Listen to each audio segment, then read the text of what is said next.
di emperan Jannatul Firdaus. Amin ya rabbal alamin. Bukan di emperan ya, di tengah-tengahnya ya. Iya nggak Nurul? Ya, Om. Baik, kita Amin ya rabbal lanjutin alamin. tentang riya. Kemarin sampai riyanya orang Muslim ya. Ya, riya yang Iya. sholat apa, diperbagus ceramahnya, diperbagus bacaan Qur'annya, segala macam. Nah, sekarang kita lanjutin lagi masih dalam bahasan riyanya tadi. Gimana gimana dong kondisi amal seseorang yang dia kemasukan riya nih? Kadang-kadang kemasukan riya dari awal, atau kadang-kadang di tengah-tengah, kadang-kadang di akhir. Kan gitu kan? Riya nggak mungkin dong dari awal orang riya. Kadang-kadang dari awal, atau dia mungkin dia istighfar di tengah-tengah sholat, lalu dia ikhlas lagi. Kadang-kadang ada yang di awal ikhlas atau di tengah-tengah riya, gitu kan? Namanya manusia ya. Kalau Nurul gimana Nurul? Riya di awal apa di tengah apa di akhir Nurul? Jangan dong. Dia bukan Ria dia Nurul. Dia Nurul, sorry nih. Bukan Ria. Pindah nama ya. Sekarang simak baik-baik ya tentang amalan yang termasuk yang dimasuki oleh riya atau disusupi oleh riya. Bismillah. Mbak Ida kemarin masuk? Nah, Ya, sekarang saya kasih highlight dulu dari perkataan Imam Asy-Syafi'i ya. Bahkan selevel Imam Asy-Syafi'i rahimahullah pun sangat takut banget kemasukan riya. Beliau mengatakan ketika aku sudah selamat dari riya, riya datang lagi kepadaku dalam bentuk yang lain. Berarti apa yang Mbak Ida? Berarti ria itu bisa banget eh, datang dalam wajah yang berbeda-beda. Makanya sekelas Imam Syafi'i pun takut banget. Dia udah selamat dari ria yang satu, tahu ria datang lagi dalam bentuk yang lain. Gimana kita, gitu kan ya? Maka kondisi amal seseorang yang kalau udah kecampur ria, itu bisa kita bagi beberapa kondisi. Pertama, kalau, ya ini pertama ya, kalau dia niat awalnya sudah ria, memang pengen dipuji, ya, pengen dilihat, entah dia sebelum sholat atau sebelum berdakwah atau ketika mau berangkat umroh atau haji, memang niatnya buat dapat pujian, gimana tuh? Amalnya itu secara total terhapus dari awal sampai akhir, gitu ya. Jadi pertama kita bilang kondisi amal seseorang yang terjangkit riya gitu deh, biar gampang, atau yang disusupi riya. Kondisi pertama, kalau dia memang dari awal sudah riya, dalam kurung udah pengen dipuji, pengen dilihat, ya, dari sejak di sebelum sholat kah, atau sebelum tausiah kah, atau sebelum umroh, sebelum haji, sebelum menyembelih, emang punya niat buat dipuji sebelum lo ya, emang punya niat buat dipuji, maka amalnya itu hapus, angus, total dari awal sampai akhir. Nggak dapat apa-apa ya, nauzubillah. Berarti kalau kita ingat hadis yang bunyinya neraka jahanam dinyalakan pertama kali karena tiga golongan orang ini, yaitu syuhada, ahlul Quran, dan dermawan. Nah, ini yang kata Rasulullah SAW, orang-orang yang ketika dia naik amalnya di hadapan Allah Ta'ala itu ditiup sampai nggak bersisa. Ini yang Rasulullah sebut orang yang rugi, orang yang bangkrut. Jadi punya amal ibadah, zakat, sholat segala macam, pokoknya segunung deh dibawa ke hadapan Allah, tapi Allah tiup nggak tersisa sebutir pun. Nah ini mungkin kalau kita lihat dari penjelasan ini berarti amalnya itu sudah dari awal disusupi oleh ria. Sholatnya cuma pengen dilihat, ngaji cuma pengen didengerin, cuma pengen dapat pujian segala macam. Nauzubillah summa, nauzubillah. Kondisi pertama, kalau riaknya datang dari awal, udah ada niat pengen cuman pengen dipuji, pengen dilihat, berarti amalnya hapus secara total dari awal sampai akhir. Yang kedua, kalau riaknya muncul di tengah-tengah ibadah, namanya setan, di awal dia kecolongan nih, di tengah-tengah dia masuk, wih, Winda ngajinya bagus amat, tekun banget dari tadi. Emang paling rajin daluin. Udah lain ngeslow, lain ini, lain itu. Beuh, tadi dia husuk dia langsung hidungnya megap-megap dia kan. Udah Itu gitu muncul. contohnya aja begini itu. Iya, udah gitu muncul Mbak Ida pula kan ngelihat Winda. Itu Muncul, contohnya udah bikin megap-megap ya. aduh. Akhirnya udah kata Winda, lihat ini. Gue belajar nih gue nih dari tadi. Ya, gimana tuh kalau masuk di tengah-tengah? Kira-kira Winda berusaha mengusir rasa ria itu atau dia menikmati? Kalau ya, kalau Winda ini berusaha melawan dan mengusir perasaan ria itu, kan dan kalau dia berhasil, maka amalnya selamat. Ya, amalannya itu yang dari awal selamat. Bahkan bisa jadi dia dapat pahala tambahan. Kenapa? Tambahan pahalanya dari mana? Dari dia berusaha mengusir perasaan ria. Gitu.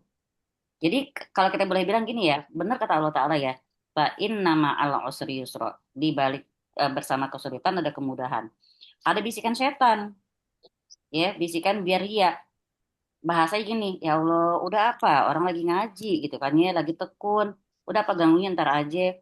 Gue lain gue mencerna materi kajian, lain gue buat ngusir perasaan ria ini gitu kan. Ternyata dapat pahala loh. Berjihad mengusir perasaan ria tersebut, Win. Gitu. Udah mana gue nungguin anak yang lagi sakit, kan capek gue. Ya, Jadi gile. jadi Gile. kalau dia terjangkit riak di tengah-tengah amalnya dan berusaha melawan perasaan riak tersebut, maka dia dapat dua pahala. Satu pahala ibadahnya itu yang dari awal, kedua pahala mengusir apa melawan maksiat. Apa maksiat itu tadi perasaan riak yang mau muncul itu. Paham ya teman-teman ya? Yang ketiga, kondisinya kalau si Winda nggak berhasil melawan perasaan itu ya, gak apa-apa ya Win, Apa contohnya Bu? menghibur dirimu yang Iyalah, lagi siapa? menunggu Kalista. Ya Winda aja, bisa yang kelihatan di matanya Winda doang, gimana dong? Jadi kalau dia nggak berhasil melawan perasaan dia tersebut dan muncul di tengah amalnya, ya ini pendapat ulama berbeda nih. Ya, ada yang bilang amalnya gugur dari awal sampai akhir. Ada yang bilang amalnya keterima karena pada dasarnya itu tadi diawali dengan keikhlasan. Ya, ada ulama bilang gugur, ada ulama bilang enggak gugur karena asal mulanya dia beramal itu tadi ikhlas, gitu kan. Nah, ini pendapat yang roji dari siapa? Imam Ahmad, Masya Allah. Jadi kalau kata Imam Ahmad, ini tidak gugur pahalanya karena dibangun di atas keikhlasan, Masya Allah. Ya, dia nggak berhasil menolak ria, ya sedikit lah ya. Terus kemudian tersadar, bukan dilawan tapi tersadar udah agak-agak terlena dia gitu kan. Nah ini insya Allah amalnya tetap keterima, nggak gugur kalau kata Imam Ahmad. Kemudian kondisi terakhir, kalau udah selesai nih amalnya, riaknya baru muncul. Ya Allah, si Mbak Ida kenapa baru datang pas gue selesai ngaji sih? Harusnya dia dengar dari tadi gue ngaji. Suara gue kan bagus, gitu kan. Jadi kalau riaknya muncul setelah amalnya selesai, di mana dia menceritakan amal tersebut kepada orang lain biar dapat pujian, gimana tuh? Orang udah nggak lihat, dicerita, gitu kan? Kemarin gua alhamdulillah dapat satu juz ngaji, udah tenang banget hati gitu ya. Kemarin nggak ada kerjaan sih soalnya,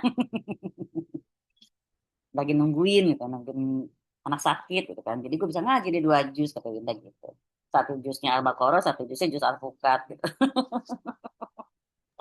Gimana ini? Jadi kalau dia sudah bentuknya diceritakan, ini namanya sum'ah. Paham ya teman-teman? Ria itu asal katanya ro'a, melihat, dilihat.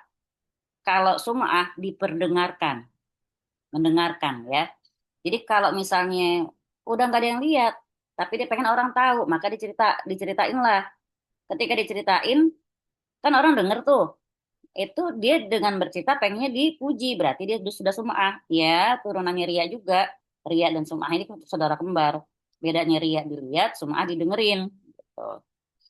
Jadi gimana? Kalau kata Ibnul Qayyim Al-Jauziyah rahimahullah, amalannya gugur.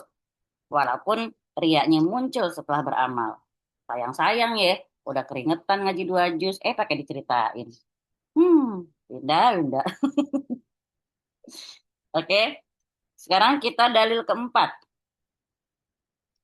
Ya, dalil keempat itu satu, dua, tiga, empat. Kita lihat dalil keempat dari Ibnu Mas'ud radhiyallahu anhu bahwasanya Rasulullah SAW bersabda, man mata wa huwa yad'u min dunillahi nida dakhalan nar. Nauzubillah summa nauzubillah. Orang yang mati dalam kondisi berdoa kepada selain Allah, dia masuk neraka. Jelas hadisnya ya. Man mata, barang siapa yang mati, wa huwa yad'u, dan dia sedang berdoa min dunillah, selain Allah. Nidda, ya, nidda itu tandingan. Dakhalan nar, maka dia masuk neraka. Karena apa? Karena doa itu ibadah. Doa itu ibadah yang sangat penting. Doa itu doa itu menunjukkan kerendahan kita pada Allah, ketundukan, ya, ketundukan yang berdoa kepada Zat yang Maha Tinggi, tempat ditujukannya doa tersebut. Maka Nabi SAW bersabda, man mata, gitu ya. Kemudian ad-doa huwal ibadah summa qara. Wa qala rabbukum ud'uni astajib lakum. Doa itu adalah ibadah, kata Rasulullah. Maka kata Nabi SAW, dibacakan firman Allah Ta'ala ini. Ud'uni astajib lakum. Doa itu adalah ibadah. Pokoknya doa, sholat, zakat, puasa, nazar, sumpah, kurban. Semua yang masuk ke koridor ibadah harus ditujukan hanya untuk Allah. Ya. Nah, Ibnu Hajar ketika menjelaskan agungnya ibadah doa, apa kata beliau? Jumhur ulama menjawab bahwasannya doa termasuk ibadah yang paling agung. Ya, doa termasuk ibadah yang paling agung. Kenapa? Karena itu tadi ada lagi yang dibilang al-hajju Arafah. Haji itu adalah Arafah misalnya nih contoh. Maksudnya apa? Haji itu adalah wukuf di Arafah. Jadi kalau nggak ada wukuf di Arafah bukan haji namanya gitu ya. Ini dominannya haji dan rukun haji yang paling besar. Ini dikuatkan dengan hadis yang dikuatkan oleh Tirmizi secara marfu, doa muhul ibadah. Doa adalah intinya ibadah. Jadi nggak ada doa, kagak ada ibadah gitu. Nggak ada wukuf di Arafah, kagak ada haji. Haji itu intinya wukuf di Arafah, seperti itu menggambarkannya, ya. Jadi di sini maka Nabi SAW banyak banget kalau kita mau cari hadis-hadis Nabi SAW yang berpesan supaya kita itu rajin-rajin berdoa. Kata Abu Hurairah, tidak ada sesuatu pun yang lebih mulia di sisi Allah daripada doa. Boleh dicatat. Kata Abu Hurairah, hadis marfu ya. Kalau hadisnya marfu berarti sampai kepada Nabi SAW. Tidak ada sesuatu pun yang lebih mulia di sisi Allah daripada doa. Artinya teman-teman kalau berdoa, walaupun belum dikabulin, tapi udah dapat pahala. Teman-teman sedang ibadah. Jadi doa nggak boleh bosen. Karena ibadah emang juga nggak boleh bosen. Sholat nggak boleh bosen, ngaji nggak boleh bosen. Tapi walaupun bosen itu datang harus kita lawan. Memang yang namanya ibadah itu kadang semangat, kadang futur. Apa futur? Males. Iman itu kadang dia bertambah, kadang dia berkurang. Kadang kita semangat, kadang kita males gitu ya. Nah, dari Abu Hurairah tadi, tidak ada sesuatu pun yang lebih mulia di sisi Allah daripada doa. Harusnya diriwayatkan oleh Tirmizi. Nah, doa itu secara umum apa dia? Bentuk ketundukan kita, kerendahan kita, karena setiap orang yang meminta, setiap orang yang berdoa, dia sudah menunjukkan hajatnya kepada yang dia mintain itu, gitu ya. Kalau dia nunjukin hajatnya, berarti kan dia ngakuin kalau itu rendah, hina, nggak bisa apa-apa. Dia minta gitu. Kayak orang dia minta sama seseorang, Mbak Ida, saya nggak tahu nih mau datang kemana lagi. Saya ingatnya bukan Mbak Ida aja, saya itu tuh Mbak Ida minta beras dong misalnya kan. Orang kalau udah berani minta, berarti dia udah berani memperhatikan kelemahannya, udah berani memperhatikan kehinaannya, keterbatasannya. Maka kalau kita doa harus sama Allah. Karena doa itu menunjukkan ketundukan kita, kerendahan kita, kelemahan kita, keterbatasan kita seperti itu. Kita nunjukin hajat kita cuma sama Allah Ta'ala. Maka di sini hamba-hamba saya pada hamba ibadah-ibadah pada hamba seperti doa yang dilakukan tuh supaya dia takarub sama Allah, dia supaya lebih dekat sama Allah Ta'ala. Maka Allah Ta'ala berfirman, berdoalah kepadaku, pasti akan aku kabulkan. Sesungguhnya orang-orang yang sombong dari beribadah kepadaku akan masuk ke dalam neraka jahanam dalam keadaan terhina. Orang-orang yang nggak mau doa, kata Allah itu sombong. Tapi setan bisiknya gimana? Biar kita nggak ngerasa berdosa. Udah kagak usah minta, dosa lu banyak banget, nggak malu lu sama Allah. Malu tahu, kan Allah tuh maha agung. Mendingan lu perbaikin dulu, apalagi misal belum diperbaiki. Apalagi lu dosa dosa lu masih ada, riba lu masih ada. Gak enak tahu ntar aja kalau riba lu udah selesai baru lu doa sama Allah. Ngeri banget. Justru kita butuh pertolongan Allah di saat itu. Itu ya. Setan itu akan bisik-bisiki kita biar kelihatannya benar padahal salah besar. Bikin kita jauh dari Allah. Maka dalam keadaan apapun tetap aja doa. Urusan dikabulin atau tidak itu urusan Allah. Yang penting ketika kita berdoa kita sudah beribadah kepada Allah, udah nunjukin kerendahan kita, udah ngakuin kelemahan kita, sudah menunjukkan bahwa kita butuh banget sama Allah. Ya, sholat misalnya dari awal sampai akhir adalah ibadah. Maka kalau sholat itu paling diincar sama setan. Sholat itu paling diincar sama setan. Nggak bisa di awal, di tengah, di akhir. Nggak ada apa-apa lagi sholat. Begitu sholat, gatel di kepala, gatel di leher. Gitu kan? Di mana-mana gatel gitu kan. Mau ngegaruk bagaimana? Nggak gatel, nggak apa-apa. Tempatnya tenang, khusyuk. Suara, paket, paket gitu kan. Itu tukang paket tuh mbok ya kalau itu bukan CO dia taruh aja gitu loh. Kenapa harus manggil-manggil? Justru dia teriak, justru. Kan nyebelin. Pas kita keluar, bang COD bang, bukan. Ya Allah bang, taruh aja apa bang? Sholat saya udah 3 rakaat, udah khusyuk banget tadi bang. Saya barusan sholat tasbih nih bang, nggak tahu lu bang, gitu dong. Makanya bikin bikin itu bikin catatan dong, bikin pengumuman dong di depan. Harusnya ya. Nah, yang mau bawa akrilik tuh belum tentu datang tuh orang. Kena lagi gue. Baik ya. Sekarang nih, malu kan lu ketahuan. Nah, Itu kembali yang ke nyanyi laptop. ya. Tentang doa lagi.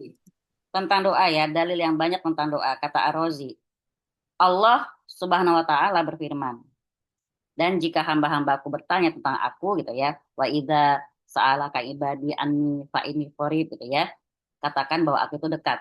Dan Allah Ta'ala nggak berkata bilang, katakanlah aku dekat. Maka ayat ini menunjukkan akan pengagungan kondisi tatkala berdoa dari banyak sisi.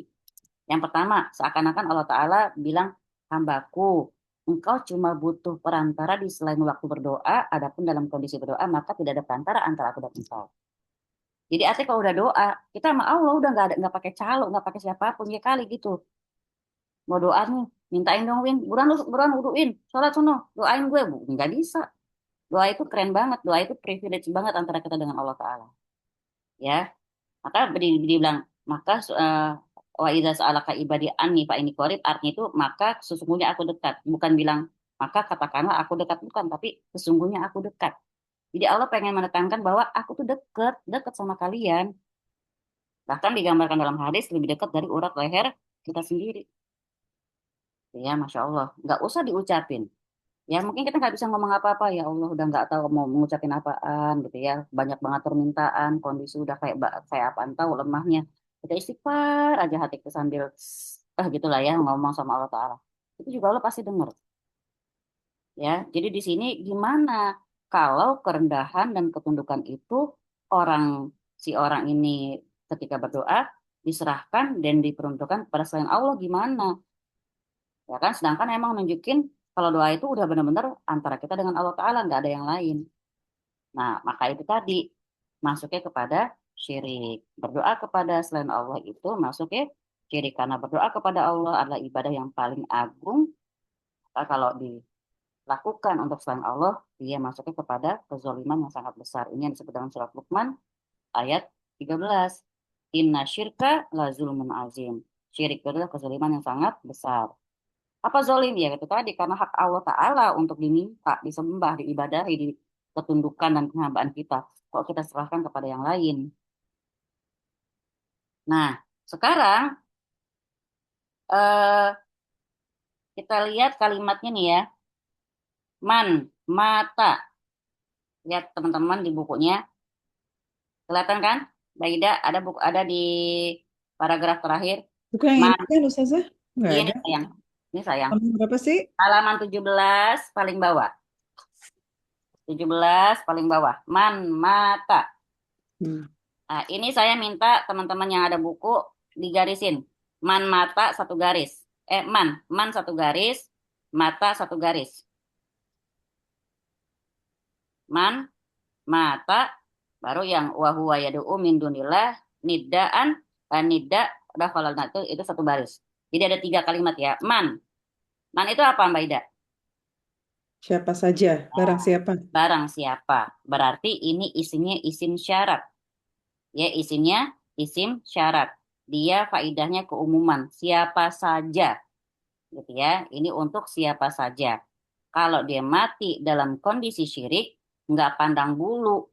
Mau dia perempuan, mau laki-laki, mau raja, mau rakyat jelata, dia mau murid kek, mau ustadz kek, kalau udah man, umum ya, ini keumuman buat siapapun. Mati dalam kondisi syirik, gitu ya. Lalu mata itu mati. Nah, kata-kata mata ini mewajibkan kita untuk takut. Jadi kalau baca ini kita harus takut. Karena kita belum sampai ke momen ini. Mata mati. Karena nggak ada seorang pun di antara kita yang mengetahui kapan dirinya akan meninggal dunia. Lebih-lebih lagi gimana kondisinya ketika kita meninggal dunia. Apakah kita dalam kondisi bertauhid ataukah nauzubillah dalam kesyirikan. Berapa banyak orang di pagi hari ketawa, malam hari udah jadi mayat. Gitu ya. Allahumma rizukna husnul khotimah. Mati. Man itu umum, siapapun. Mata, kematian, dia mati. Nah, yang terakhir, huwa yad'u min dunillah, dalam kondisi dia berdoa kepada selain Allah. Ya, kata berdoa ini, nah, yad'unya nih ya, kata-kata yad'u ini, dia mencakup doa ibadah dan doa masalah. Karena doa ada 2 ya. Doa itu ada doa ibadah, ada doa masalah. Catat ya, doa itu ada 2, yaitu doa ibadah, doa masalah. Gimana? Doa ibadah itu mencakup semua ibadah. Ya, sholat, puasa, ruku, sujud, segala macam. Jadi doa ibadah itu mencakup semua ibadah. Karena misalnya kalau orang lagi sholat, lagi puasa, lagi ruku, lagi sujud, hakikatnya dia lagi menunjukkan bahwa dia tuh lagi mohon kepada Allah supaya dia diampuni. Kita ruku, kita sujud, kita muji Allah gitu kan. Sebenarnya kita lagi ngapain? Lagi caper, kita lagi carmuk, lagi minta sama Allah. Biar apa? Biar kita diampuni dosa kita. Selamatin dari neraka jahanam, dimasukin ke surga. Maka kalau udah bilang doa ibadah, apa sih doa ibadah? Ya ibadah itu sendiri adalah doa. Dan memalingkan ibadah kepada selain Allah, itulah kesyirikan. Gitu ya. Doa ibadah. Yang kedua doa masalah. Doa masalah gimana sih doa masalah? Doa masalah itu permintaan. Doa masalah itu adalah doa permintaan. Doa masalah adalah doa permintaan. Minta apa ya misalnya? Kebahagiaan dunia akhirat, Rabbana atina. Minta keturunan yang soleh, Rabbana hablana. Minta biar anak-anak yang kerjaan sholat, Rabbi ja'alni muqimah sholat. Banyak lah, itu doa permintaan. Itu baru kalimat man. Mata, lalu wa huwa yad'u min dunillah. Kemudian saya kasih lagi nidda. Ya, kalimat nidda. Mbak Ida lihat kan kalimat nidda? Tidak. Iya, nidda. Nidda itu apa? Sesuatu apapun. Ya, konteksnya itu nakiroh ya. Nakiroh dalam konteks syarat. Ini juga umum. Maksudnya apa? Mencakup siapapun yang ditujukan kepadanya dari doa-doanya itu. Ya entah dia sholatnya, doanya, ngarepnya kepada selain Allah gitu ya. Nida, sesuatu pun. Maksudnya apa? Ya entah dia batu, entah dia jin, entah dia bilangnya malaikat kah, entah dia bilang nabi kah. Gitu ya, maka dakhalan nar, masuk neraka. Yaitu apa? Kekal di dalamnya kalau kesyirikan yang dilakukan adalah syirik akbar. Tahu nama kekal kan? Nauzubillah. Enggak kekal aja kadang kita udah engap sama ujian di dunia. Padahal enggak kekal. Ada ketawa-ketawanya, ada sehatnya, ada bahagianya. Begitu ketimpa ujian lagi, ya Allah, ujian lagi aja gitu. Baru napas sedikit gitu kan. Nah, gimana kalau di neraka kekal? Kagak sempat napas. Baru lodoh itu kulitin setrika. Diperbarui lagi, setrika lagi. Hancur lagi, perbarui, setrika lagi. Begitu, mana sempat kita napas di akhirat. Nauzubillah, summa nauzubillah. Ya, itu di dalil yang keempat. Man mata wa huwa yad'u min dunillah nidda dakhalan nar. Barang siapa yang mati, siapapun ya, wa huwa yad'u dan dia lagi berdoa min dunillahi nidda, ya selain dari Allah, dakhalan nar. Maka dia masuk neraka. Kita ke dalil terakhir, yaitu dari Jabir radhiyallahu anhu. Hadisnya dari Muslim. Muslim meriwayatkan hadis dari Jabir bahwasanya Rasulullah SAW bersabda, "Man laqiyallahu la yusyriku bihi syai'an dakhalal jannah. Wa man laqiyahu yusyriku bihi syai'an dakhalan nar." Barang siapa menemui Allah atau mati dalam keadaan tidak berbuat syirik kepadanya sedikit pun, ini ada kata-kata sedikit pun ya, berarti Allah nggak nerima loh ya amal yang terkontaminasi. Nah, itu yang ngeri kan, terkontaminasi dengan syirik. Walaupun cuma senoda, kalau kata pepatahnya, setitik noda rusak susu sebelanga, yaitu setitik syirik rusak tauhid sebelanga. Nauzubillah. Nah, maka di sini sisi pendalilannya adalah sama seperti hadis Ibnu Mas'ud yang tadi. Karena barang siapa yang bertemu dengan Allah, yaitu ketika dia meninggal dunia, maka dia akan masuk neraka kalau disyirik. Berarti ini menjadikan seseorang takut dengan kesyirikan supaya dia terhindar dari kesyirikan. Jadi kita harus takut sama syirik. Kenapa? Ancamannya bukan main-main. Ya, sedikit pun tolong di highlight tuh, di stabiloin. Barang siapa menemui Allah atau mati dalam keadaan tidak berbuat syirik kepadanya sedikit pun, pasti masuk surga. Nah, jadi hendaklah kita selalu berusaha untuk meningkatkan dan menguatkan tauhid kita, biar kita bisa jauh-jauh dari kesyirikan. Kenapa? Kata Syekh As-Sa'di rahimahullah, beliau berkata, sesungguhnya ikhlas itu, ya, ini pahami ya, sesungguhnya ikhlas itu secara tabiatnya, ikhlas ya, sesungguhnya ikhlas itu secara tabiatnya dia menolak syirik akbar dan syirik asgor. Kata Syekh As-Sa'di rahimahullah, dia berkata, sesungguhnya ikhlas itu secara tabiatnya dia akan menolak segala kesyirikan, baik syirik akbar maupun syirik asgor. Dan siapa saja yang terjerumus ke dalam bentuk kesyirikan, maka itu kenapa?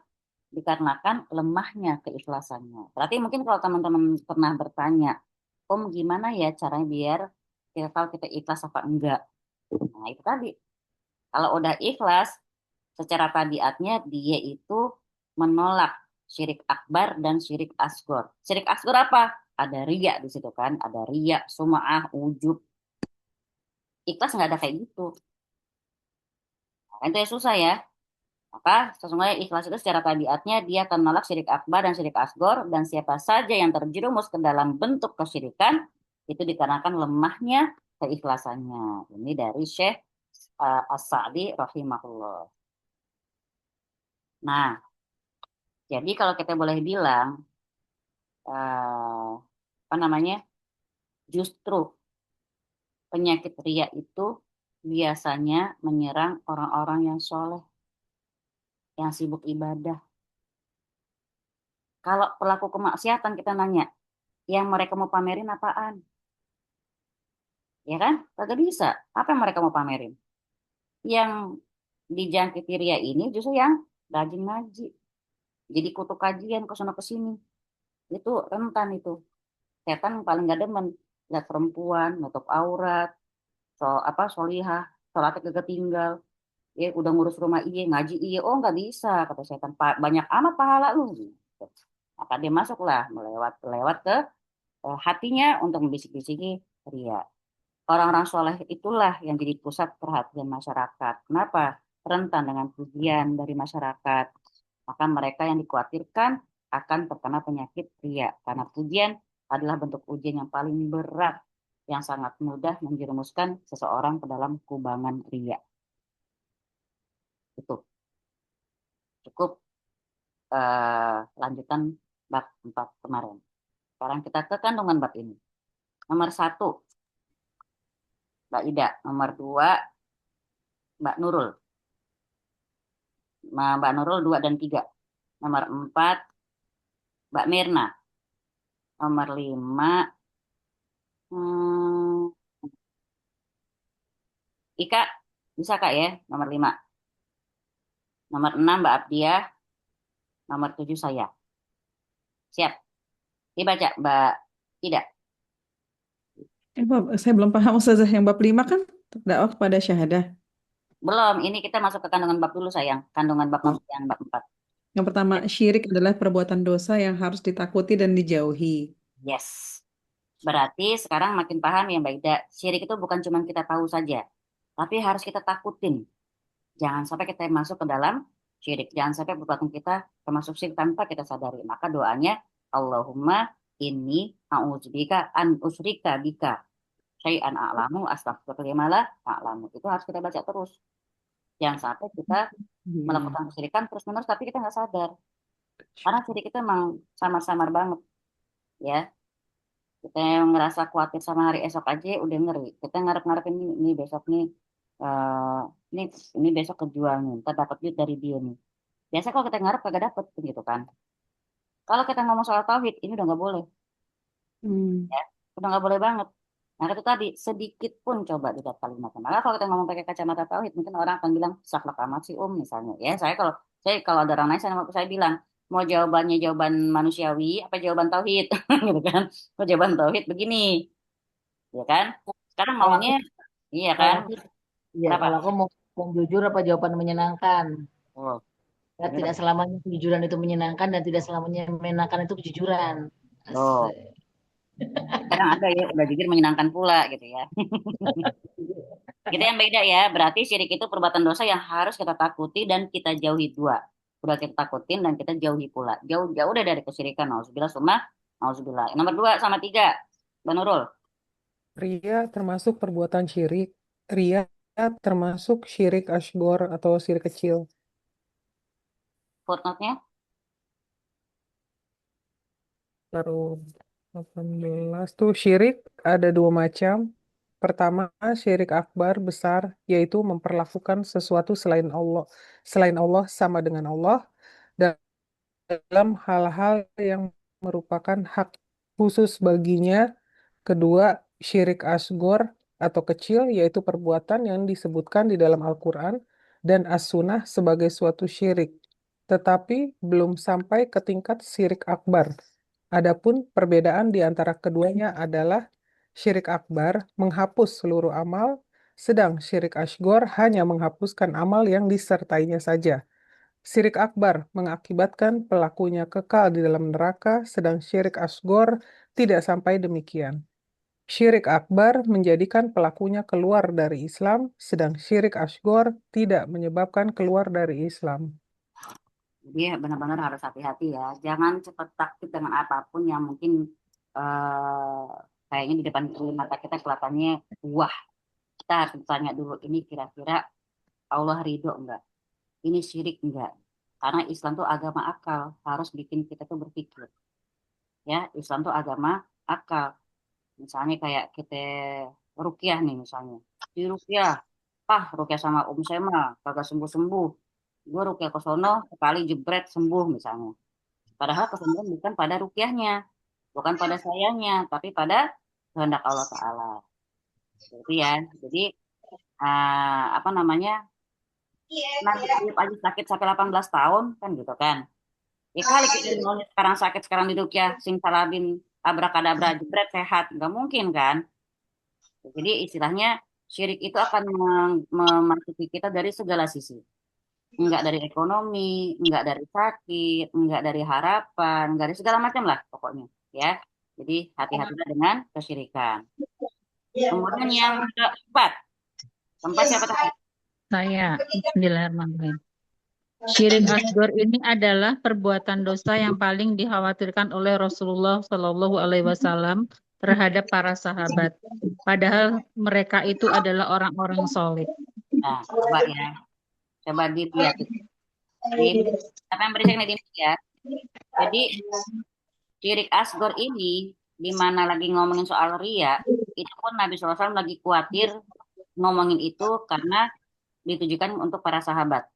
Sahabat loh yang dibilang generasi terbaik, gimana kita yang sudah jauh dari masanya para sahabat. Perbuatan dosa yang paling dikhawatirkan Rasulullah SAW. Karena nggak kerasa memang ria itu ya. Kemudian yang kelima, Ika, Rifkah Hanum. Baiklah. 5, 4, 3, 2, 1. Oke saya. Surga dan neraka adalah dekat. Ini saya pernah dibaca di hadisnya. Surga itu dekat kepadamu, lebih dekat dari tali sendalmu sendiri. Begitupun neraka. Coba Mbak, tali sendal. Udah nempel di kaki kita kan? Kurang dekat apa lagi? Surga lebih dekat dari itu. Hadisnya sahih. Jadi artinya di sini sekarang mau surga atau mau neraka? Dekat dua-duanya. Tinggal pilih aja. Gitu ya. Yang keenam. 6 tadi siapa 6? Bukannya di info 67. Bukan ya? Enggak. Nomor 6 Nambah tadi. Abdiah. Nambah Abdiah kayaknya. Nambah Abdiah. Bisa Mbak Abdiah? Wifi-nya error. Ya, sekarang bisa coba. 6. Nomor 6. Nomor 6. Kandungan bab ini nomor 6. Dekatnya surga dan neraka telah sama-sama disebutkan dalam satu hadis. Baru 7. saya sebutkan. Ya. Sudah sayang. Sudah tadi. Oh, udah. Ya.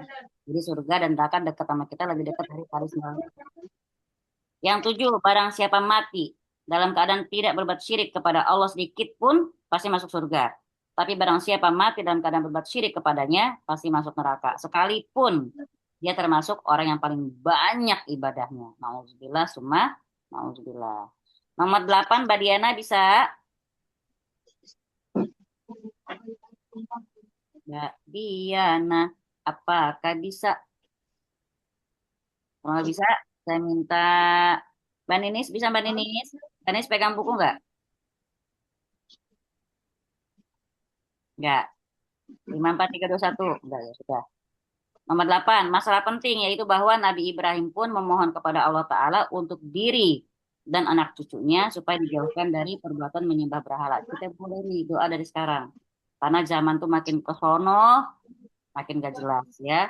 Berhala-berhala itu akan semakin banyak, rupa-rupanya pun.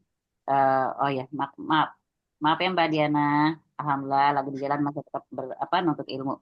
Kemudian yang ke-9, Nabi Ibrahim mengambil pelajaran dari keadaan sebagian besar manusia itu apa? Bahwa mereka itu adalah sebagaimana kata beliau, Robbi innahunna adlalna kafirom minan nas.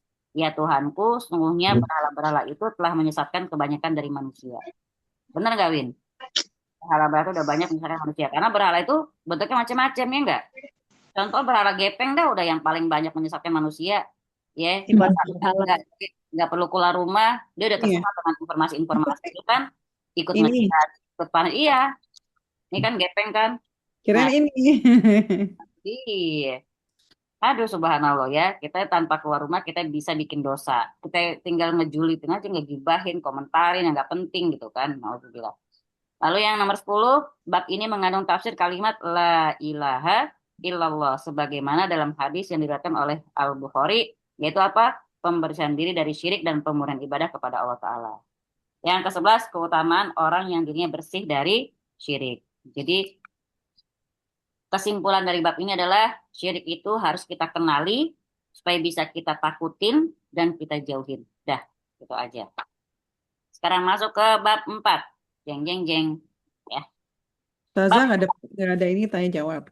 Boleh 2 menit. Ayo tanya jawab. Monggo. Oke, yang pertanyaan yang saya mau tanya, tadi hadis yang direwetkan sama Jabir tadi itu dan Ibnu Mas'ud tadi, berarti syiriknya itu kan karena tidak disebutkan syirik asghar atau akbar, berarti ada kemungkinan dia syirik besar maupun syirik kecil kan? Monggo, sebentar. Jadi para sahabat itu biasa membawa hadis atau ayat, bahkan dalil-dalil ancaman tentang syirik, ya. Tapi dia pakai dalil yang sebenarnya itu untuk ancaman syirik besar, Mbak. Tapi biasa dipakai juga untuk memperingati orang yang melakukan syirik kecil. Kenapa? Biar hati-hati. Jadi memang pasti yang dipakai adalah dalil-dalil yang sebenarnya menunjukkan syirik itu pasti syirik besar. Karena apa tadi dibilang kan dia tanpa melakukan syirik sedikit pun akan masuk neraka. Nah, baru nanti kita ada penjelasannya kan. Nanti Allah yang tahu tuh, Allah yang Maha melihat syiriknya dia masuk syirik akbar apa syirik asghar. Ya, tapi tetap kalau kita mau ngancam orang tentang bagaimana supaya dia takut sama syirik, kita bilang syirik masuk neraka, gitu aja bilang. Ih, lo jangan kayak gitu ngomongnya kan, syiriknya belum tentu gede, belum kan syirik ini. Ya, ntar dulu penjelasannya. Penting, pokoknya intinya syirik itu bisa membawa kita pada neraka. Biar takut. Karena inti dari bab 4 inilah biar kita takut sama kesyirikan. Kalau kita udah takut, kita bisa menjauhi. Seperti itu. Paham ya Mbak Ida ya? Lalu satu lagi Ustazah, Ya. nyampe 2 menit. Tentang sum'ah, tadi kan baru pendapatnya Ibnul Qayyim, yaitu bahwa amalannya gugur. Kalau menurut pendapat imam yang lain bagaimana? Kalau kita berpegang pada hadis Nabi tadi, sebenarnya bisa aja gugur. Ya, karena tadi hadis yang dibilang neraka jahanam dinyalakan pertama kali karena 3 golongan ini. Yaitu pertama yaitu syuhada. Ketika Allah bertanya, ngapain kamu syahid? Aku ingin dekat padamu ya Allah, maka aku memilih syahid. Kamu bohong, kata Allah. Kamu cuma pengen orang mengenang kamu sebagai syuhada. Masuk neraka loh dia. Kedua, ahlul Quran. Allah juga nanya lagi, ngapain kamu jadi ahlul Quran? Mau ngaju segala macam. Ya aku biar lebih dekat denganmu. Kamu tuh berdusta, kata Allah. Kamu cuma pengen orang kenal kamu sebagai ahlul Quran. Lalu yang ketiga, dermawan. Allah juga tanya, ngapain kamu infakkan seluruh harta kamu, bla bla bla bla bla. Aku pengen dekat denganmu ya Allah, kamu bohong. Karena kamu cuma pengen dikenal orang sebagai orang yang baik, yang dermawan, banyak harta, tapi wah segala macam. Artinya di sini, pria itu halus banget kan. Bahkan seorang syuhada pun tidak menyadari dirinya mungkin terjangkit pria. Tapi Allah Maha tahu. Gitu. Makanya benar-benar harus kita waspadai yang namanya syirik. Kalau para sahabat ketika mereka ibadah, mereka selalu ketakutan. Kenapa? Di akhir ibadah mereka pasti merasa takutnya gini, keterima nggak ya? Allah ridho nggak ya? Memang kita habis ibadah, alhamdulillah lega banget dapat 4 rakaat tengah malam. Alhamdulillah bisa puasa ayamul bid. Alhamdulillah kan begitu. Ya, tapi kalau sahabat habis melakukan ibadah itu udah pasti mereka khawatir. Yang ada khawatir dan takut. Jangan sampai ibadah mereka tidak keterima, jangan sampai Allah nggak ridho, jangan sampai ibadah mereka ada kesyirikan. Terus kalau sudah lanjut sum'ah, tinggal istighfar aja berarti ya. Istighfar, karena memang setan itu mensyaril waswasil khannas. Udah pastilah dia bisik-bisikin. Jadi artinya gini, saya juga bilang kita nggak mungkin benar-benar menjamin diri kita nggak ada bisikan ya. Ih, kalian tahu lo doang tahu yang datang lebih pagi, lo doang yang rajin, bla bla bla itu pasti ada, gitu kan? Tapi astagfirullahaladzim, astagfirullahaladzim. Kita perangi. Kita niatnya apa? Ya Allah, saya ambil 2 pahala, gitu kan? Kan memerangi maksiat itu pahala juga. Jadi artinya ketika setan datang, sebenarnya di sini ada keuntungan buat kita. Ada 2 nih, mau untung apa mau rugi. Ketika setan datang, kalau kita turutin, kita rugi, benar-benar rugi, bangkrut. Apa? Amal kita hangus. Jadi kalau ketika dia datang, kita lawan, kita berjihad untuk melawan bisikan tersebut, dapat kita pahala dari melawan tersebut. Pahala dari ibadah kita, pahala dari berjihad melawan bisikan setan tadi. Masya Allah, artinya setan makin gedek dia. Gue datang kan buat godain lu, bukan buat bikin lu nambah pahala. Tuh. Jadi gitu ya Mbak ya, mau bentuknya ria kah, mau bentuknya sum'ah kah, mau ujub kah. Oke, setan akan selalu datang dari sisi depan, belakang, kanan, kiri. Al-A'raf 16-17. 17. Intinya kata setan, aku akan menghalangi manusia dari jalanmu yang lurus. Artinya kita nggak akan pernah lurus dong, ya kan? Kita pengen lurus, lihat lagi kanan kiri, lihat ke kanan kiri, ke halang lagi, punya perasaan ini kan begitu. Ya, pokoknya setan tuh pantang pulang sebelum menang. Dan kita pantang nyerah sebelum kita masuk surga. Dan itu aja. Kalau kata ulama gini, sebagaimana setan tidak putus asa menggoda kamu, maka kamu jangan putus asa istighfar kepada Allah.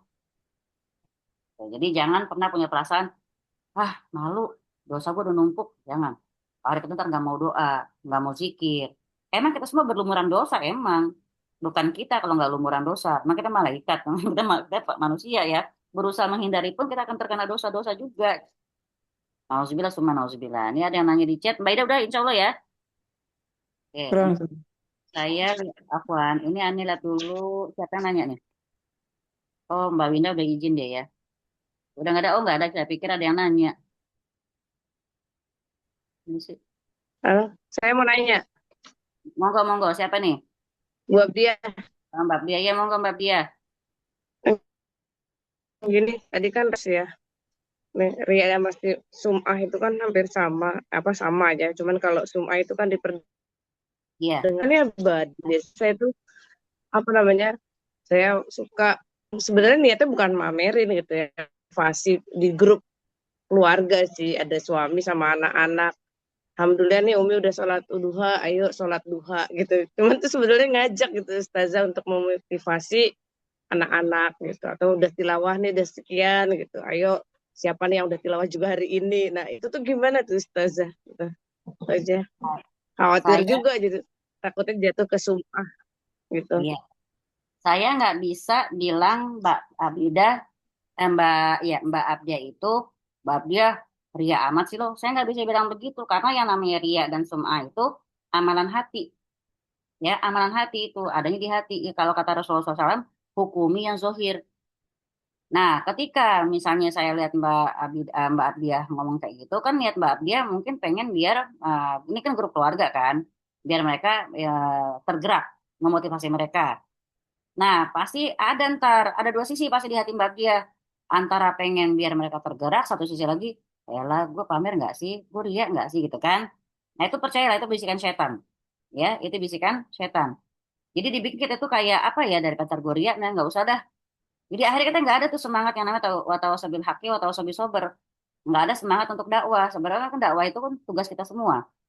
Jadi biarlah urusan hati itu, misalnya pun Mbak Abdiah merasa takutnya tadi bilang ria, tetap aja jalanin. Kenapa? Karena kata ulama, kata Fudail bin Iyad, nggak jadi melaksanakan suatu amalan karena takut dianggap ria, itu sudah ria. Gitu ya. Tidak jadi melakukan suatu amalan karena khawatir, karena takut dianggap ria, itu udah ria. Jadi pengen beramal nggak jadi, ntar dianggap ria lagi, udah ria itu. Jadi gimana Mbak Bia? Jalan terus, gitu ya. Perkara Mbak Abdiah ria atau tidak, itu urusan hati Mbak Abdiah, Allah yang tahu, dan bukan saya. Jadi kalau saya bilang, terusin aja, pasti niat Mbak Abdiah untuk syiar kan ke keluarga, untuk menyemangati mereka. Kayak saya juga ke anak-anak begitu, keponakan begitu. Ayo dong bang, masjid bang, cowok kan harus ke masjid. Nih, bibi udah ngaji, abang udah ngaji belum? Ya masa kita bilang dikit-dikit, ada ria amat sih lo misalnya. Umpama pun ada yang bilang, bibi ria amat, bodo amat. Niat saya nggak ria, tapi gitu kan, yang tahu kan Allah, gitu kan. Tapi kalau orang bilang, bisa gini, yalah si Mbak Bia tiap hari SW-nya kajian mulu, tiap hari SW-nya apa kata-kata bijak mulu gitu kan, nasihat-nasihat Islami. Niat Mbak Abdia apa? Niat Mbak Abdia syiar misalnya nih. Tapi ada yang bilang itu ria, ya terserah. Tapi kalau saya pegang hadis Nabi SAW yang bilang kalau kita pengen nilai orang, nilai zohirnya. Urusan ria tidak urusan ria semua segala macam itu kan amalan hati itu nggak kelihatan. Jadi kalau ada lagi yang bilang tiap lihat orang berbuat baik dibilang ria. Sekarang pertanyaannya dia yang ria apa hatimu yang penyakitan kan gitu. Nggak demen banget lihat SW-nya orang isinya agama kan gitu kan. Jadi sekarang kalau saya boleh bilang jawab pertanyaan Mbak Ria tadi, Mbak Abdiah tadi, ria apa enggak? Insya Allah saya anggap Mbak Abdiah lagi syiar. Jadi kalau misalnya ada perasaan takut takut ria, maju terus aja, gitu ya. Karena tak takutnya kena lagi sama perkataan ulama yang bilang nggak jadi melakukan amalan karena takut dianggap ria itu udah ria justru. Serem ya. Jadi ya sudah. Ih Mbak Abdia, emang saya juga nggak punya perasaan kayak gitu. Pernah saya ngajar ngaji nih Mbak Abdia. Pertama kalinya umur-umur saya tuh senangnya kan di belakang komputer doang tuh nulis aja gitu kan. Disuruh nih saya privat ngaji. Ngajarin anak orang privat. Kan nggak ada yang tahu, nggak ada yang lihat ya. Sepanjang jalan kayak ada mata di kanan sama kiri tuh bilang gini, Cici, habis ngajar ngaji, Cici gitu. Kan gak enak banget itu kan. Jadi emang namanya setan tuh nggak akan tinggal diem gitu loh. Malu banget rasanya, Cik, lah ngajar ngaji. Orang nggak ada yang lihat, jalanan sepi. Tapi itulah setan ya. Ya, pengen bikin kita merasa gimana gitu. Baik, insya Allah udah ya. Kita ke bab 5 ya. Kira-kira ya. Iya tuh. Sekarang kita ke bab 5 yaitu dakwah kepada syahadat. Nah, ini mantep nih. Dakwah kepada syahadat la ilaha illallah. Bismillah. Coba dibaca dulu Mbak Ida firman Allah Ta'ala surat Yusuf 108.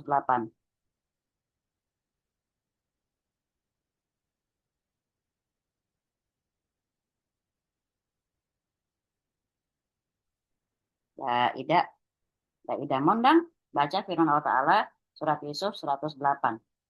Tadi di mute. Ayatnya juga Ustazah.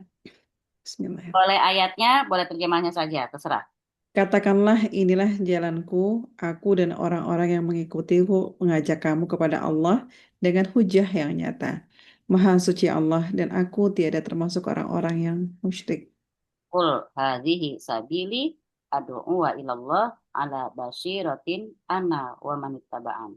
Wa subhanallahi wa ma ana minal musyrikin. Masya Allah ya. Ini kata Yusuf ya, inilah jalan agamaku, aku dan orang-orang yang mengikutiku mengajak kamu kepada Allah dengan hujah yang nyata. Jadi hujah yang nyata apa? Quran. Ya, bukti-bukti kebesaran Allah sudah ada. Kok Quran, bukti-bukti kebesaran Allah sudah ada lah pokoknya ya. Hujah yang nyata, dia menerima wahyu, masya Allah, dan aku tidak termasuk orang-orang yang musyrik. Nah, di sini kita sebelum ke hadis Ibnu Abbas ya. Kalau tauhid ini kita akan jelaskan mulai dari judul. Sekarang kita lihat dulu kalimat la ilaha illallah. Kalau kita ngomong tertib bab-bab ini ya, kita udah dari awal kita udah paham tentang kewajiban bertauhid. Kita udah paham keutamaan tauhid. Terus kita ngerti nih tentang bahaya syirik. Ya, setelah kita paham tauhid, setelah kita insya Allah memahami keutamaan tauhid, tauhid, maka nggak sempurna iman dan tauhid seseorang kecuali dia juga mendakwahkan. Jadi teman-teman maksudnya gini, kalau soleha, jangan soleha sendiri, dakwahkan. Itu yang berlaku hadis Nabi SAW, balighu anni walau ayah, sampaikan dariku walau cuma satu ayat. Ya habis kajian, sampaikan ke siapa? Paling nggak ke anak-anak, ke pasangan kita jadi bahan obrolan, ke sahabat kita, kayak gitu. Muslim.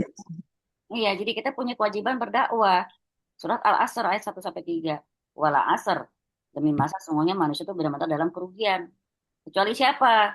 Kecuali tadi orang-orang yang selalu mengisi hari dengan dakwah kayak tadi Mbak Ben yang saya bilang, kita nggak bisa pakai lisan kita pakai SW, kita pakai status di Instagram, pakai status di Facebook. Terus aja, mau orang komen atau nggak komen, mau like atau nggak like, terserah. Ya, mulai dari keluarga kita, paling inti, kerabat, sahabat, kita mungkin ke Instagram, kita seneng nih, dapat quote bagus, nasihat Islami bagus, kita share lagi, nggak apa-apa. Itu namanya kita lagi watawasabil haqi, watawasabil sobat. Harus selalu ada. Kalau enggak, kita rugi. Jadi kalau orang ngerti tentang tauhid, tapi dia nggak mendakwahkan tauhid itu sendiri, berarti tauhidnya kurang dan enggak sempurna. Gitu loh. Syarat sempurnanya tauhid, dia belajar, dia paham, dia dakwahkan lagi. 3 ya, belajar, paham, dakwah. Jadi, karena dakwah itu secara umum dia adalah amalan yang sangat mulia. Dia adalah jihad fisabilillah. Dia adalah jihad fisabilillah. Makanya dakwah nggak pernah mudah. Ya, bahkan sebagian ulama berpendapat bahwasanya jihad dengan pedang dan senjata adalah sarana untuk dakwah. Ya dulu sahabat-sahabat begitu kan cara mereka berdakwah. Asalnya dakwah yang merupakan pekerjaan seluruh nabi, dan di antara sarana dakwah adalah jihad dengan pedang. Karenanya dakwah dengan ilmu adalah jihad juga. Allah Ta'ala berfirman surat Al-Furqan ayat 52. Al-Furqan ayat 52. Bismillahirrahmanirrahim. Fala tuti'il kafirina wajahiduhum bihi jihadan kabira. Maka janganlah kau mengikuti orang-orang kafir dan berjihadlah terhadap mereka dengan Al-Quran dengan jihad yang besar. Jadi kita kalau mengalahin orang kafir harus punya senjata, harus pinter. Jangan sampai kita mati konyol gitu loh. Pakai strategi, ya pakai ilmu. Jangan cuman kita ngomong doang, padahal kita belum dapat apa-apa misalnya. Gitu. Aku udah dapat, dakwahin. Kalau kita dakwah, kita akan tahu menghadapi mereka dengan cara apa. Lihat di Quran ketika Allah Ta'ala berfirman kepada Musa untuk menghadapi Fir'aun. Apa kata Allah Ta'ala? Wa qawlu lahu qawlan layyina. Ade Icam suaranya. Nah, wa qawlu lahu qawlan layyina. Kata Allah Ta'ala kepada Musa ngomong sama Fir'aun pakai perkataan layyina. Perkataan yang lembut coba. Kalau kita nggak baca itu, mungkin dakwah kita jadi keras. Neraka lu, ngaku-ngaku Tuhan kan gitu. Tapi kalau kita lihat itu ternyata sekelas Fir'aun pun dihadapi dengan qaulan layyina. Gimana kita ngadepin keluarga, ngadepin teman seiman, ngadepin teman pengajian atau yang belum ngaji atau yang baru hijrah. Harusnya kan lebih lembut lagi kan, ya. Maka pendapat yang kuat di kalangan para ulama bahwasanya harta zakat boleh dikeluarkan untuk kepentingan dakwah.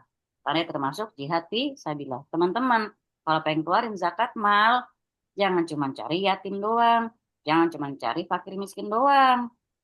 Ya, boleh ke misalnya eh, perantau, orang-orang yang kuliah dari apa namanya dari luar daerah. Itu kan juga mereka lagi fisabilillah atau mereka ibnu sabil, mereka belajar. Lalu guru-guru ngaji, ya, kemudian orang yang punya hutang. Jadi zakat mal itu luas, jangan cuma mencari fakir miskin atau orang atau yatim. Ada 8 mustahik, ya. Biayai dakwah, eh, misalnya mau ke ustazah misalnya, biar buat sarana dakwah, boleh. Itu boleh dari zakat malnya tersebut. Orang kadang-kadang kalau kalau cuma dilihat di mustahiknya, wah kan nggak termasuk miskin tuh Ustadz misalnya. Lah dia kan lagi dakwah, lagi jihad fisabilillah. Fisabilillah tuh ada di dalam 8 golongan yang wajib yang boleh menerima zakat. Maka kalau kita ngomong soal dakwah, keistimewaan dakwahnya orang soleh dulu, yaitu salaf-salaf dulu ya, dibandingkan gerakan dakwah sekarang, ya, dulu itu dakwah mereka adalah menyuruh umat kepada tauhid, menjelaskan tauhid secara detil, gitu ya. Terus ketika menjelaskan tentang kesyirikan, mereka juga kasih penjelasan secara detil, dan ini nggak akan didapatkan pada kebanyakan gerakan dakwah yang lain. Kalau kita boleh bilang yang ngomong soal tauhid, ngomong soal syirik, yang dibilang nanam kepala ketika bangun rumah atau pun jarang, benar nggak, Mbak Ida?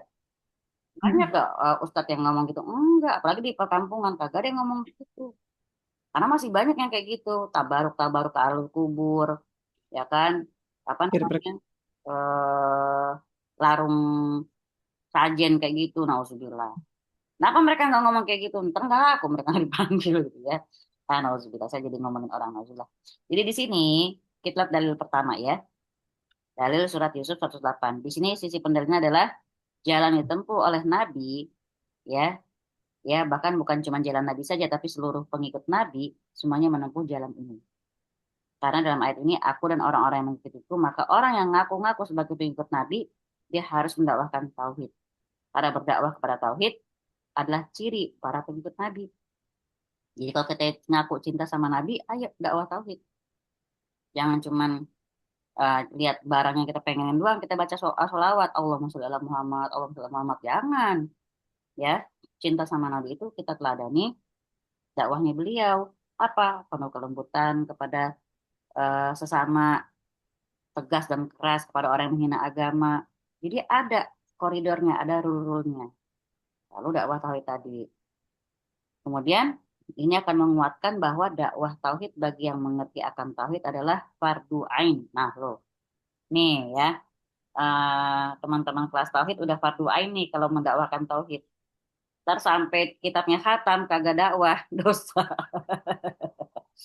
Ada yang pakai gelang-gelang misalnya dibilang ini menyembuhkan lah, menjaga dari apapun, harus bisa dakwah tuh.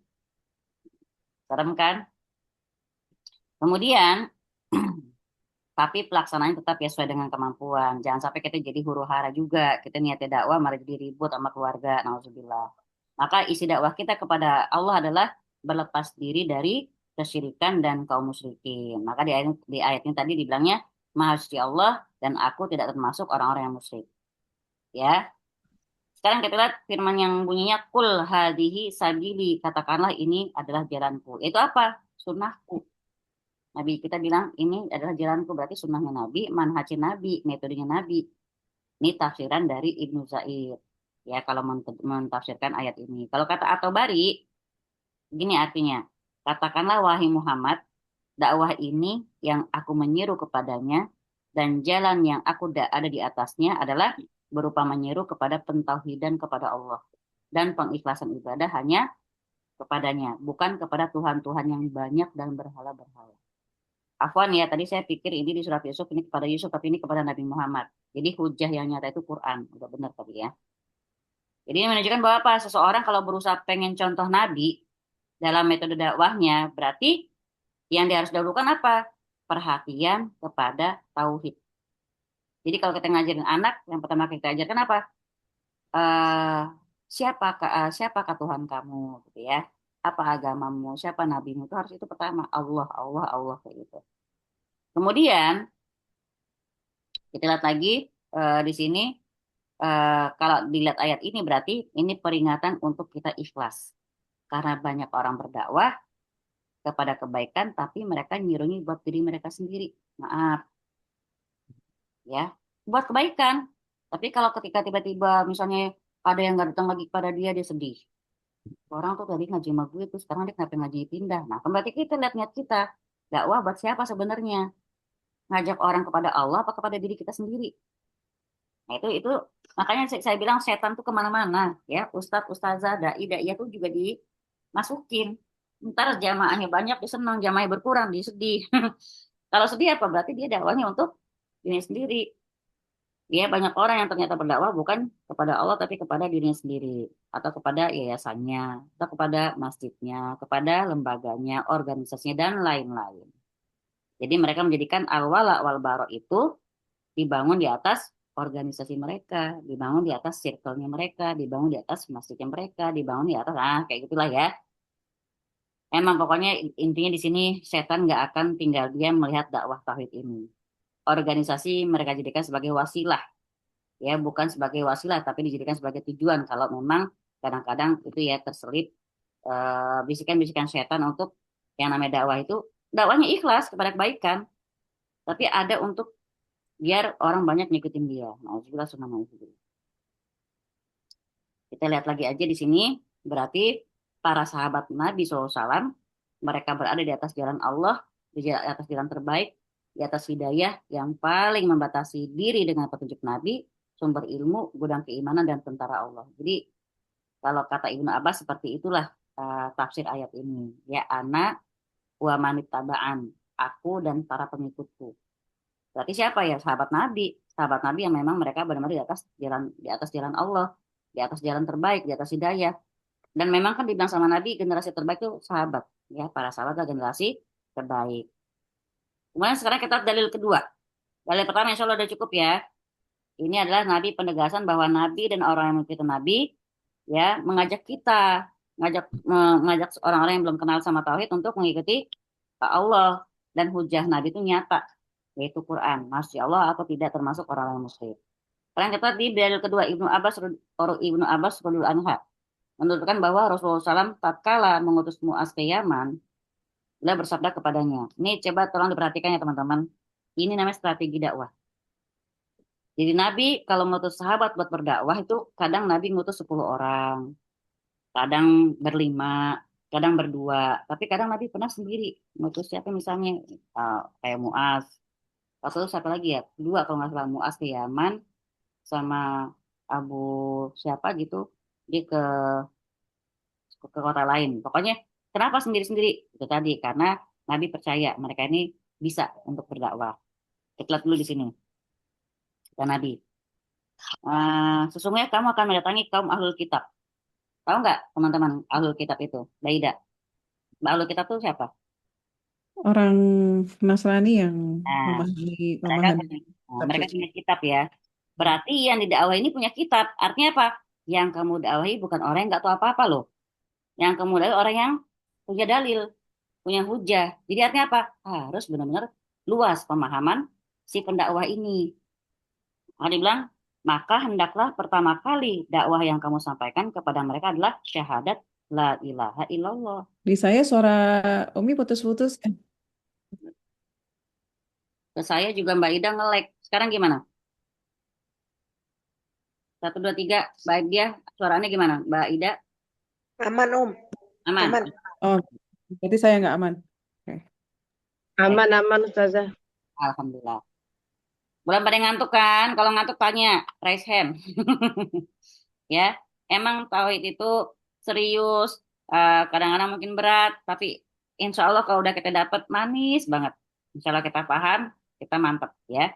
Sekarang pesan Nabi kepada Ibnu Abbas waktu kepada Mu'az bin ya kepada Mu'az ketika beliau mengutus Mu'az ke Yaman.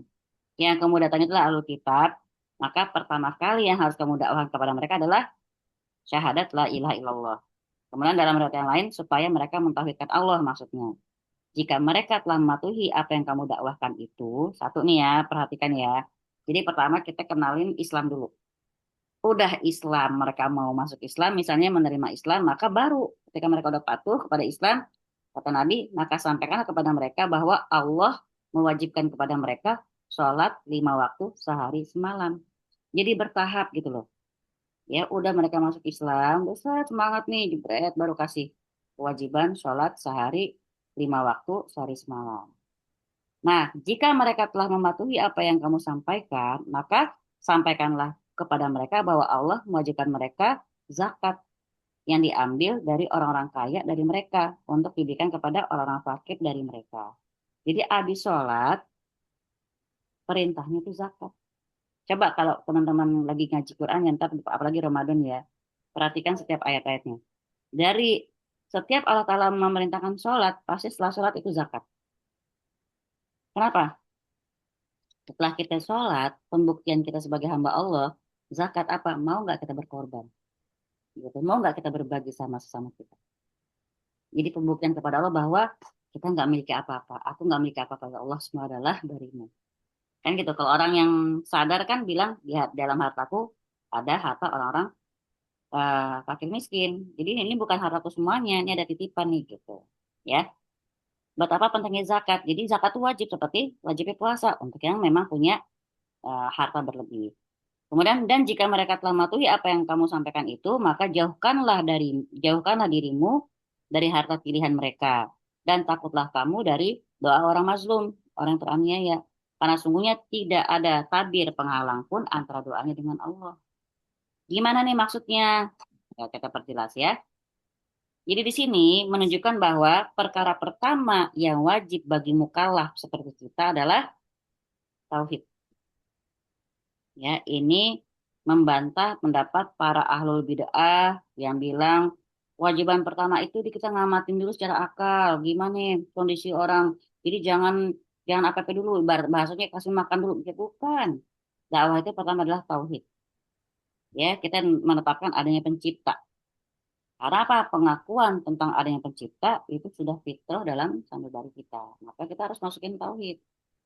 Jadi ini juga kalau kita lihat nih, Mbak Ida, Mbak Heni, Mbak Abdia, semuanya teman-teman semua, dari hadis ini coba dipahami. Kenapa Nabi ngutus Mu'az? Berarti apa? Di sini menunjukkan kemuliaan Mu'az dan luasnya ilmu beliau. Ya, kemuliaan Mu'az dan keluasan ilmu beliau. Jadi Nabi ngutus Mu'az ke Yaman, saya ingat nih. Lalu Nabi ngutus Abu Musa al-Ash'ari ke daerah yang berbeda di Yaman. Jadi dua, tapi daerah yang berbeda. Berarti apa? Di sini Nabi memang cuma ngutus 2 sahabat ke Yaman, yaitu Mu'az dan Abu Musa al-Ash'ari, tapi daerahnya berbeda. Ini nisfu Sya'ban ya, nisfu Sya'ban, ntar kita perjelas ya sayang ya. Mbak Mira, makasih pertanyaannya. Ini menunjukkan dakwah lebih mengutamakan ilmu dibandingkan banyaknya personil. Nggak apa-apa Mbak Mirna, nanti kita, ini pas banget emang malam ini lagi banyak yang nisfu Sya'ban kan ya. Ini menunjukkan dakwah itu lebih mengutamakan ilmu dibandingkan banyaknya personil yang berdakwah.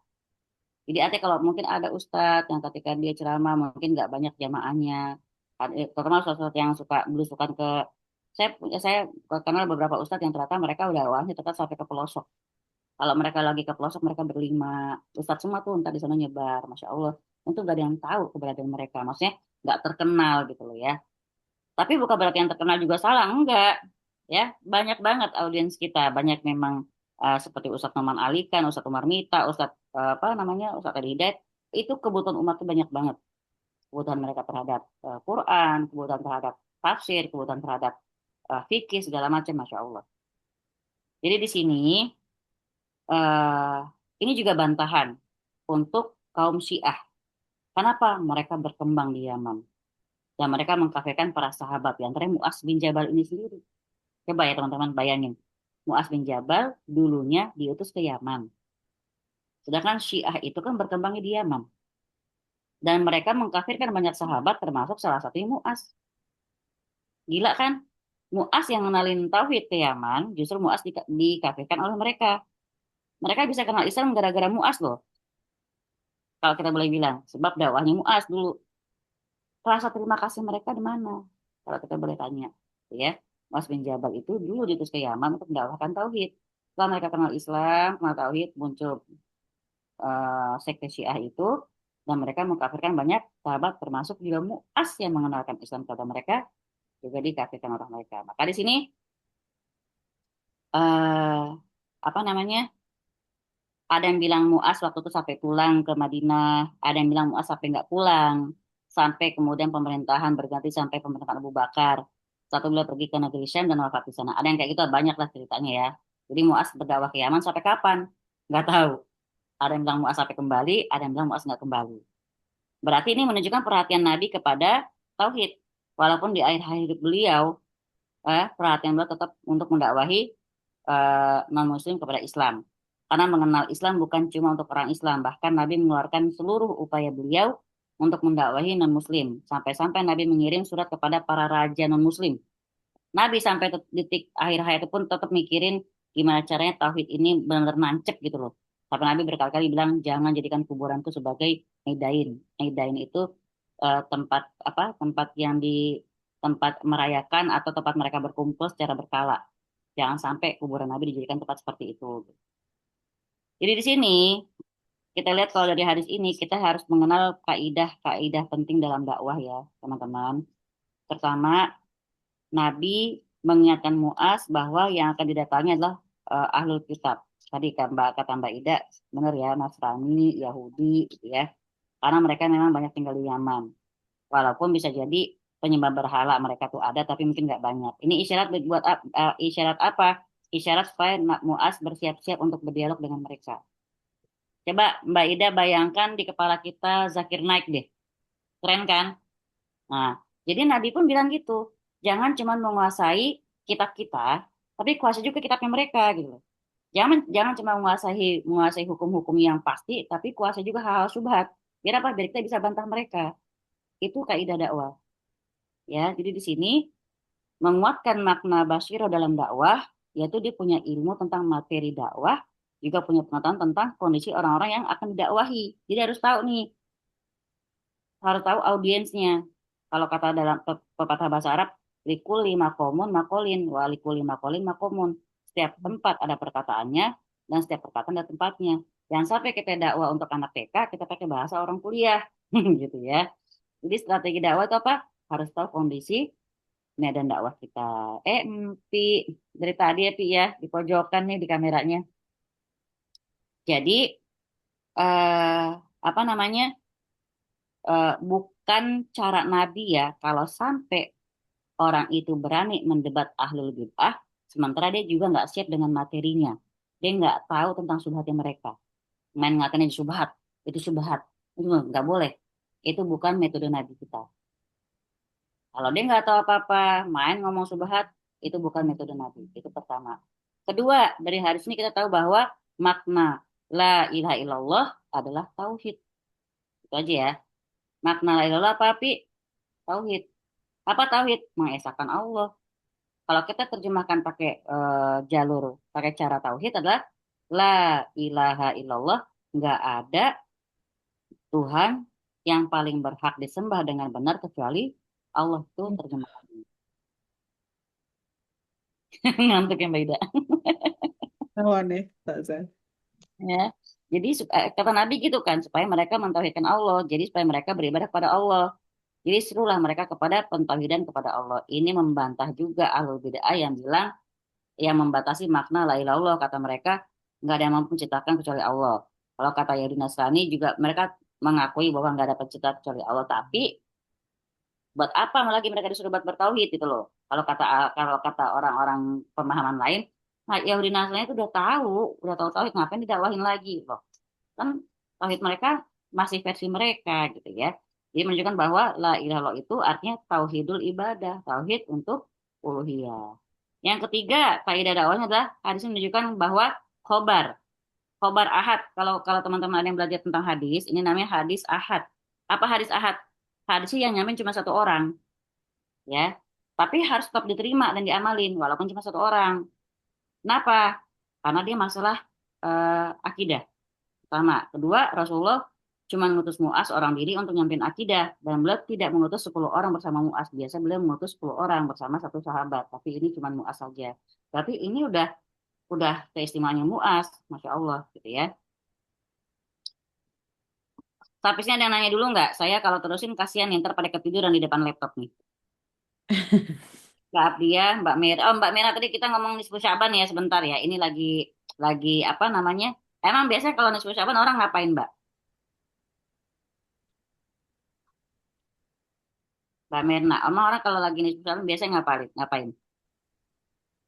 Banyak ada yang diminta sholat sekian rokaat, baca apa-apa-apa gitu. Ini di masjid kompleks Yasin saya sedang sekali. ada pengajian, ada undangannya di grup RW kan. Hmm, Tapi saya nggak pernah datang. ya kan?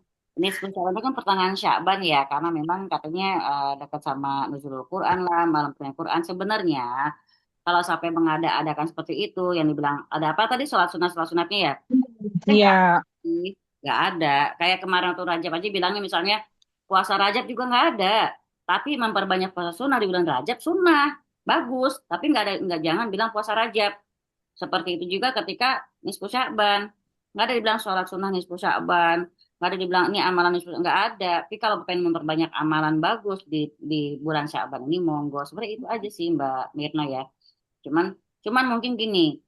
Kalau masyarakat ini kalau nggak diajakin, kalau bahasanya bahasa Wali Songo ya, daripada mereka ngurusin hal yang lain-lain, yang nggak penting, yang sia-sia, yuk kita ajakin mereka ngaji gitu. Kalau kita mau nusulnya ya, kita koridor, kita batasi seperti itu. Nah, yang jadi salah tuh kalau itu tadi, bahkan tadi ada sampai apa si bude saya bilang, tadi puasa nih Senin Kemis. Lah, tuh tumben tuh bude yang itu nggak puasa, saya tanya gitu kan. Enggak, dia hari ini nggak puasa dulu, dia puasanya besok. Lah, emang besok puasa apa kan hari Selasa?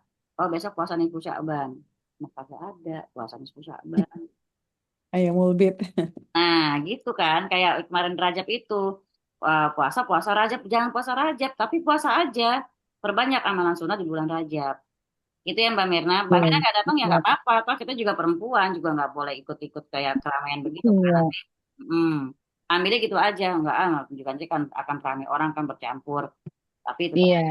sekali lagi memang tidak ada Iya. amalan khususnya, tapi perbanyak aja. Karena kita udah mau siap-siap mau masuk bulan Ramadan kan sebenarnya. Mm-mm. Ya. Apalah insya Allah ya pertanyaannya Mbak Mirna insya Allah membuka wawasan buat teman-teman yang lain.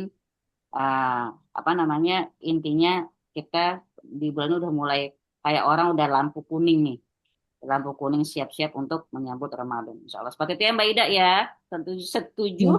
Ya. Ya khawatirnya kan orang tuh malah peduli sama nisfu Sya'ban ini tapi lupa pada esensi bahwa nisfu Sya'ban itu tujuannya mengingatkan kita dikit lagi Ramadan. Jadi setelah nisfu Sya'ban latihan gitu ya kan Ustazah ya. Banyakin Betul. ibadah supaya nggak kaget pas Ramadannya gitu. Betul. Jadi bahkan Iya. Siti Aisyah radhiallahu anha pun memperbanyak puasa sunnah di bulan Sya'ban. Kita kalau kata orang, kalau udah bulan Sya'ban udah nggak boleh puasa, kata siapa? Kalau dia udah biasa puasa gimana kan gitu. Kalau emang masih ada utang, masa nggak dibayar gitu ya. Jadi justru Siti Aisyah radhiallahu anha pun dia memperbanyak puasa di bulan Sya'ban. Karena apa? Bulan-bulan lain ditraktir makan mulu. Lagi puasa dikasih makan kayak gitu. Jadi dia bayar utangnya di bulan Sya'ban.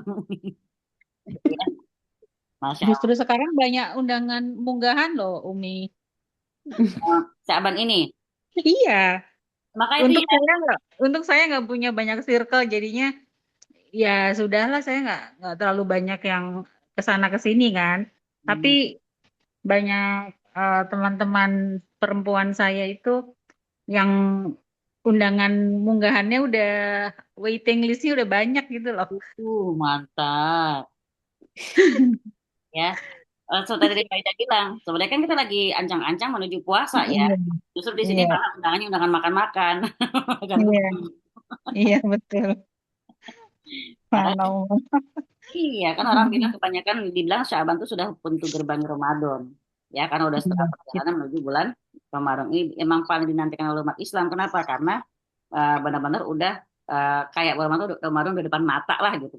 Justru kita kayak udah nggak nafsu makan sebenarnya. Mungkin munggahan maksudnya biar tetap nafsu makan kali ya untuk yang nggak nafsu makan. Ya kayak gitu lah ya. kita lihat di sini. Sebentar, saya pengen banget cari hadis yang sahih tentang nisfu Sya'ban ya. Memang banyak banget ya pasti akan beredar hadis-hadis yang dibilang Allah akan mengampuni seluruh dosa orang muslim lah segala macam. Tapi tetap lagi kalau kita pakai kacamata tauhid teman-teman, ingat Allah akan mengampuni dosa nih misalnya katanya ketika kita ngerjain banyak amalan sunnah. Tapi itu pakai tanda bintang. Apa? Yang diampuni itu adalah dosa-dosa kecil yang kita mungkin banyak nggak sengaja nggak tahu gitu ya. Nah tapi dengan syarat dosa-dosa itu akan diampuni ketika kita memang sedang berusaha menjauhi dosa-dosa besar gitu loh. Kalau kita ibaratnya cuek sama dosa-dosa besar, ya nggak akan diampuni dosa-dosa kecil kita. Seperti yang dibilang barang siapa puasa apa namanya tarwiyah lalu arafah gitu kan, diampuni puasa setahun kemarin mas tahun ke depan. Diampuni dosanya kalau sebenarnya gitu kalau kita pakai terjemahan dari kitab tauhid. Jadi arti di sini kita tidak meremeh, tidak ngambil gampangnya. Tapi memang juga nggak sesulit itu untuk meraih pahala Allah enggak. Cuman jangan digampang-gampangin juga gitu ya karena ada hak Allah ada hak hamba. Hak Allah apa? Diibadahi, tidak disekutukan dengan apapun. Hak hamba kita nggak akan disiksa selama kita hanya mengibadi Allah saja tidak menyekutukannya. Jadi ada timbal baliknya lah seperti itu. Masya Allah ya Mbak Mirna. Alhamdulillah. Mbak Mirna emang di mana tempat tinggalnya Mbak Mirna? Mbak Mirna tinggal di mana? Kata Mbak Mirna emang kenapa saya mau ngundang munggah Iya, Umi. tinggal di mana? Maaf, Tinggalnya di mana? di Serua Residen. Oh dekat dong kita yuk kita munggahan yuk. Boleh.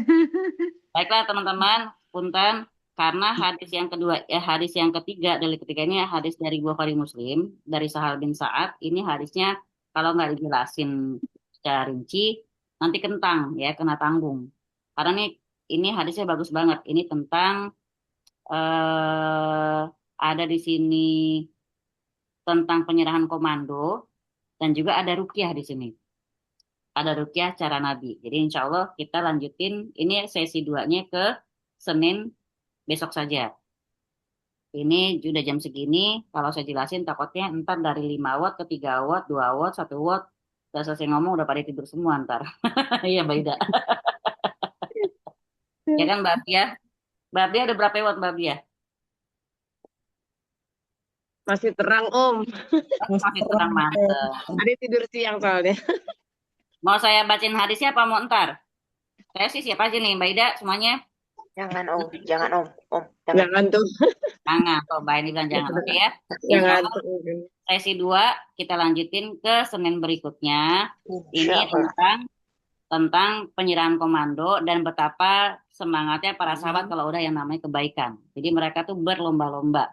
Kalau bahasa kita sekarang, kita yang nunggu dari malam sampai pagi, yang dipilih orang yang nggak datang. Nah itu gimana tuh kalau zaman para sahabat sikap mereka ketika ada hal seperti itu? Kita tunggu Senin berikutnya. Jazakumullah khair. Kepada Mbak ini saya serahkan untuk menutup. Insya Allah. Karena hari ini adalah hari istimewa, ada admin tambahan hari ini. Jadi kita serahkan pada Ibu admin. Mari. Ibu admin tamu silahkan. Admin kelas Jumat malam nih Mbak Ida, namanya Novi. Spesial sekali kan? Mbak Novi, ditutup sayang. Ya, jazakillah khair Ustazah hari ini ilmunya. Insya Allah minggu depan kita ketemu lagi dan kita sambung lagi pembahasannya. Semoga ilmu hari ini yang disampaikan bermanfaat untuk kita semua dan kita semua mendapatkan kebaikan. Sebelum kita tutup, marilah kita istighfar. Astagfirullahaladzim, astagfirullahaladzim, astagfirullahaladzim. Kita baca doa untuk majelis. Subhanallah.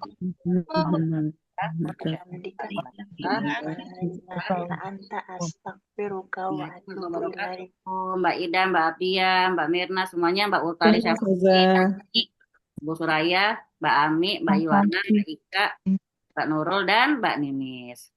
Jazakumullah khairan. Warahmatullahi wabarakatuh.